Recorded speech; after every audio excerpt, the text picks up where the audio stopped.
Charlo, Canelo, what do you think about Jermell moving up 2 weight classes? Was it wise? It's wise for the money, you know. I don't see him winning the fight. He's a good fighter though, you know, but he's a good fighter at 154.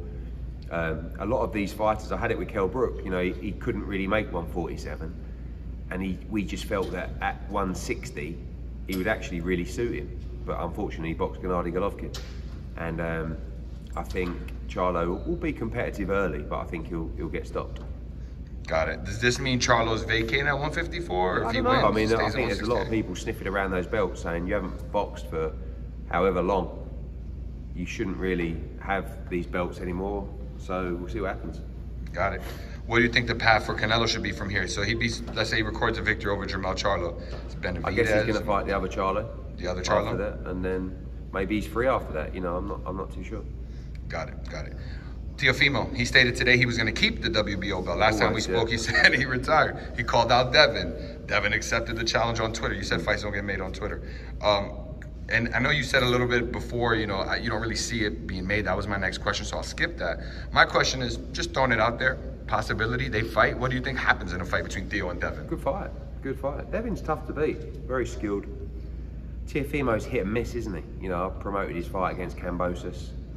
I thought he lost to Sandor Martin, to be honest. And then he produces a great performance against Lomachenko, great performance against Josh Taylor. I think Devin Haney beats him. Got it, got it. 2 situations right now where money seems to be the holdup. Shakur supposedly made a 25% offer to Devin. Other way around, wasn't it? Say again? Other way around, wasn't it? I'm sorry, yeah, Devin, thank you for correcting me. Devin made the offer, 25% to Shakur. Shakur obviously said what he said on Twitter. Do you think he should take, and if you were Shakur, and I know you're not a boxer, you're a promo, should he take the fight, go for glory? And Shakur is in a difficult position because everybody knows how good Shakur is. At some point, he's going to have to take short money to make himself a superstar because he's just not a superstar at the moment.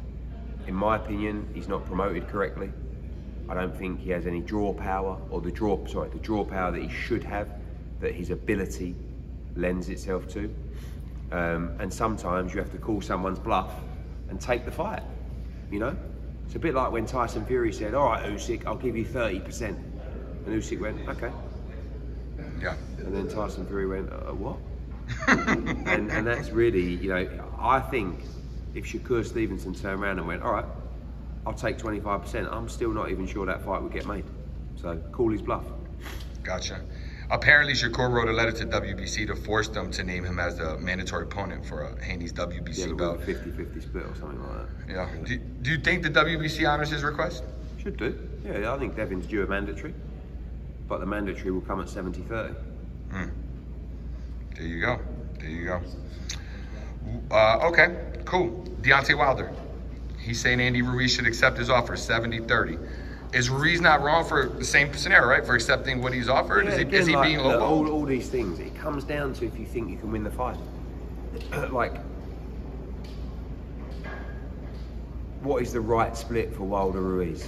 50-50, 60-40 to Deontay? Like, are you bothered? Like, at the end of the day, you're probably negotiating for $1 million difference between 70-30 and 60-40. Is he going to change Andy Ruiz's life? Like, go and win the fight if you think you can do it. But I understand you've got to negotiate your worth, but I feel like 60-40 is a fair deal in that fight. So a little bit more money, but Andy should be willing to take a little less and take the opportunity. Got it. So what does it mean if Andy wins the fight? What does it mean if Deontay wins the fight? What do those guys do next? Deontay will fight AJ if AJ beats Dillian White. And if Andy Ruiz wins, he puts himself right back in the picture, you know, for maybe a Tyson Fury fight, an Usyk fight. I mean, he'd be mandatory for Tyson Fury. The winner of that fight's mandatory if they ever call one. Got it. If he becomes a mandatory, and let's just say Tyson Fury doesn't want to accept that fight, could you ever see Andy Ruiz, because, you know, the first fight was what it was. The second fight, Anthony Joshua won. Could you ever see a Joshua Ruiz 3? No. No, you don't see that. Okay. Well, Eddie, look, we got a big fight this weekend.